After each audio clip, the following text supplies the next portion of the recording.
Hello dear students, आज हम आपका न्यू चैप्टर जो है फिफ्थ फेयर्स एंड सर्कसेस उसके बारे में हम यहाँ पर पढ़ेंगे। इसकी चैप्टर की जो है रीडिंग स्टार्ट होगी आज। फेयर्स एंड सर्कसेस जो क्या होते हैं, मेले और सर्कस जो होते हैं, उनके बारे में हम यहाँ पर पढ़ेंगे। अब आपको क्या दिया हुआ है, डू यू रिमेंबर, क्या तुम्हें याद है, circus circle the picture of the animal that you see in a circus. आपको इसमें क्या करना है, उन एनिमल्स को क्या करोगे, आप सर्कल करोगे जो आपने सर्कस में देखे थे। अब आप सर्कस में कौन कौन से जानवरों को देखते हैं, शेर को भी देखते हैं, हाथी को भी देखते हैं और घोड़े को भी देखते हैं। तो ठीक है, ये आपके सर्कस में आपको दिखाई देते हैं। कौन कौन से जानवर होते हैं, देखा होगा आपने, आग में कूदते हुए शेर को, और हाथी को डांस करते हुए, और इसको घोड़े को भी रेसिंग वगैरह के लिए रखते हैं। और आपने जो भी इसमें देखा होगा वो आप टिक कर सकते हैं। ओके डियर स्टूडेंट्स, नेक्स्ट है हमारा फेयर्स। फेयर्स क्या होते हैं, मेले। Fairs have always been a part of the Indian culture. क्या है, मेले जो हैं हमारी भारतीय संस्कृति का हमेशा एक हिस्सा रहे हैं। इवन टुडे, आज के दिनों में most village have their weekly fair. कुछ गाँव में जो है साप्ताहिक जो फेयर मेले लगते हैं। These fairs are very colourful. ये जो मेले होते हैं बहुत ही रंगीन होते हैं। People from nearby village come to, जो आसपास के गांव के जो लोग होते हैं, come to sell their product.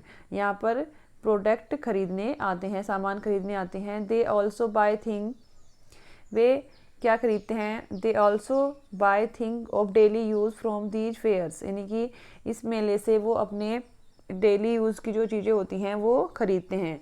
In town and cities, शहरों और कस्बों में, fairs often take the shape of fetes और कॉर्निवल्स। क्या होता है, शहरों और कस्बों में मेले जो लगते हैं वो किसका आकार ले लेते हैं, उत्सव या जनोत्सव का आकार ले लेते हैं। मतलब बड़ा जो मेला लगता है उसका। Here are some famous fairs और melas held in over country.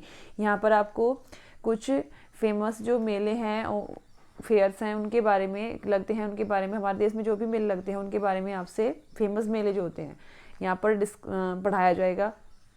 Different type of fears, अलग अलग प्रकार के जो मेले होते हैं उनको बारे में हम यहाँ पर पढ़ेंगे। रामलीला। इन नॉर्थ इंडिया में people celebrate Dussehra as the victory of Lord Ram over the demon Ravan. क्या यहाँ आपने देखा होगा, अभी जो आने वाला जो टाइम है उसमें आप क्या करेंगे, रामलीला का एक आयोजन होता है।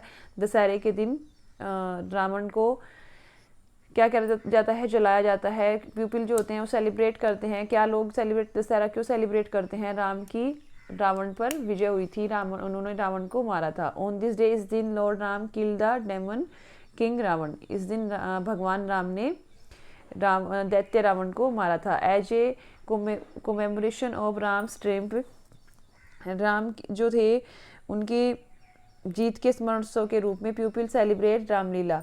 लोग जो हैं सेलिब्रेट करते हैं, मनाते हैं रामलीला उत्सव। ए पॉपुलर कल्चरल प्ले, और इसमें प्रसिद्ध जो आपके साहित्यिक प्रोग्राम होते हैं वो चलते हैं। Ramlila is a 10-day Hindu folk drama. Ramlila जो होती है वो 10 दिन का एक हिंदुओं का एक मतलब नाटक होता है, वो चलता है। हेल्ड ऑल ओवर इंडिया, पूरे भारत में। स्पेशली ज़्यादा मतलब विशेष रूप से कहाँ पर ज़्यादा होता है, ये उत्तर प्रदेश, मध्य प्रदेश और दिल्ली। ये मतलब उत्तर प्रदेश में, मध्य प्रदेश में और दिल्ली में रामलीला का आयोजन अधिक किया जाता है। Ramlila end on Vijayadashami. रामलीला का जो अंत होता है वो विजयदशमी के दिन होता है। नेक्स्ट है कुल्लू दशहरा। कुल्लू दशहरा जो है आपका वो हिमाचल प्रदेश में सेलिब्रेट किया जाता है। Kullu valley of Himachal Pradesh celebrate a beautiful 10-day festival. ये भी 10 दिन का ही एक सेलिब्रेट किया जाने वाला फेस्टिवल है, बहुत सुंदर, Kullu Dussehra.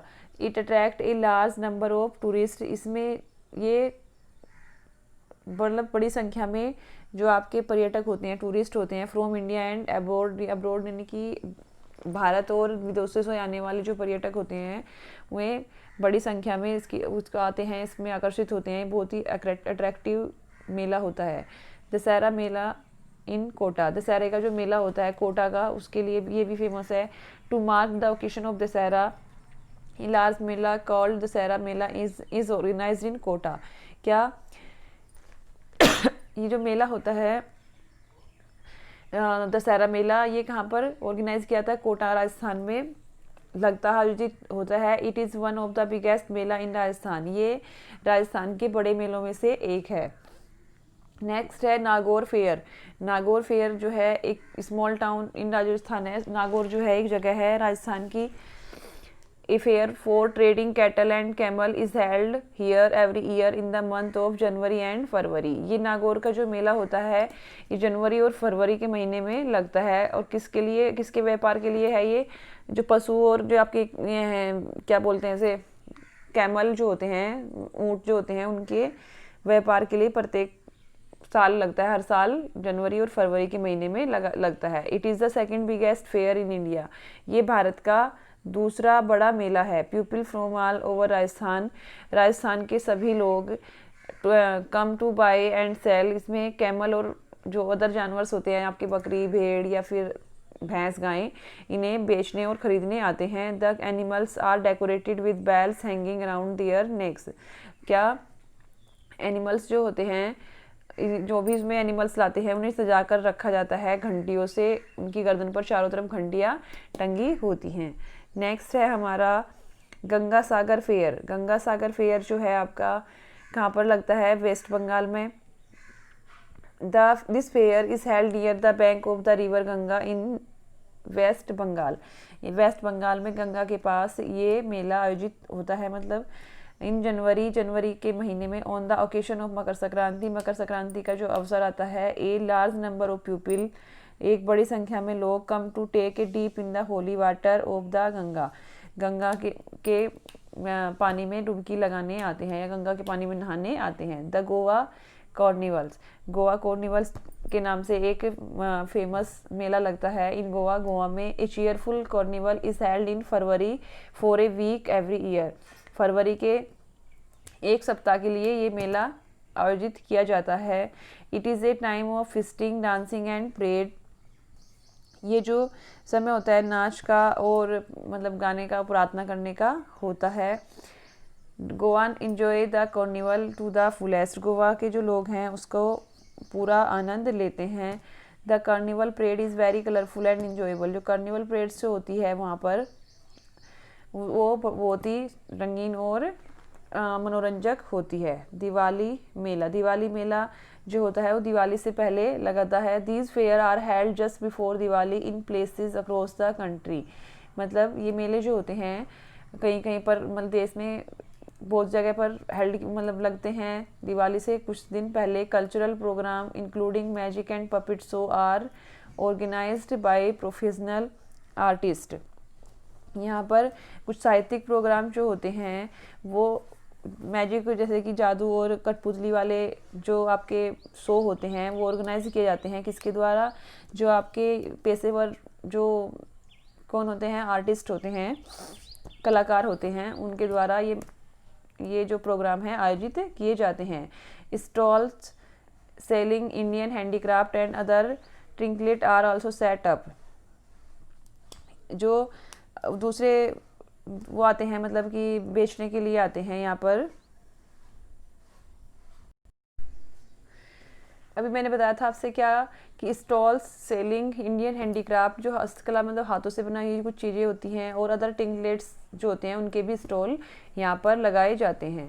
People love to buy these colourful little bubbles. और लोग जो होते हैं इन कलरफुल बबल्स से बहुत ही पसंद प्यार करते हैं और खुश होते हैं। मतलब कि पीपल लव टू बाय और प्यार से उन्हें खरीदते हैं दीज कलरफुल लिटिल बबल्स, और इन मतलब चमकते हुए या रंगीन बबल्स को। पुष्कर फेयर, पुष्कर फेयर जो है आपका, पुष्कर राजस्थान की एक फेमस जगह है, वहाँ पर होता है ये Pushkar fair. The cattle fair held at Pushkar in Rajasthan. मतलब वहाँ पे भी क्या होता है, एक पशुओं का मेला लगता है। Is well known all over India, जो पूरे भारत में जाना जाता है। It is the world largest camel fair. ये मतलब पूरे संसार का सबसे बड़ा कैमल फेयर होता है। यहाँ पर ऊँटों का जो मेला होता है। इट इज़ हेल्ड इन अक्टूबर और नवंबर एवरी ईयर। ये हर साल अक्टूबर और नवंबर में होता है। People from different part of India and foreigners countries come to enjoy to this fair. लोग जो होते हैं भारत के और विदेशों के जो लोग होते हैं इस मेले का आनंद लेते हैं। Trading of camel and cattle also take place. यहाँ पर जो भी आपके पालतू पशु होते हैं, कैमल्स और अदर, उनको लाया जाता है। The local artisan sell craft item, जो आपके स्थानीय पेशेवर जो होते हैं, मतलब वो इन आइटम्स को खरीदते हैं। Acrobats camel ride and races are the most enjoyable part of this fair. और कला जो इसमें यहाँ पर जो एक एक्रोबेट्स होते हैं, कलाकार जो होते हैं, कैमल राइड्स, ऊँट की सवारी जो करते हैं, दौड़, और is the most enjoyable part of this fair, इस मेले का सबसे मनोरंजक हिस्सा होते हैं। अब आपका जो है ये बुक रीडिंग जो है यहीं तक ही कराएंगे हम अब अभी, और जो आपको करना है मैं आपको एक बार वो वर्क बता देती हूँ। Make a list of the fair you have visited. आपको उन मेलों की लिस्ट बनानी है जिनमें आप घूमे हैं, जिनमें आप गए हैं। आप सब अब अलग अलग मेलों में गए होंगे सब स्टूडेंट्स, ऐसा नहीं है कि सब एक जैसे राइट करेंगे। तो आप जिस भी मेले में गए हैं उनकी लिस्ट तैयार करेंगे और यहाँ पर राइट करेंगे। ओके डियर स्टूडेंट्स, अब आपको जो ये अभी मैंने मेलों के बारे में आपसे बताया है, एक बार आप भी इसे रीडिंग करेंगे और उसके बाद जो क्वेश्चन जो है आपका उसका आंसर राइट करेंगे। Okay dear students, thanks.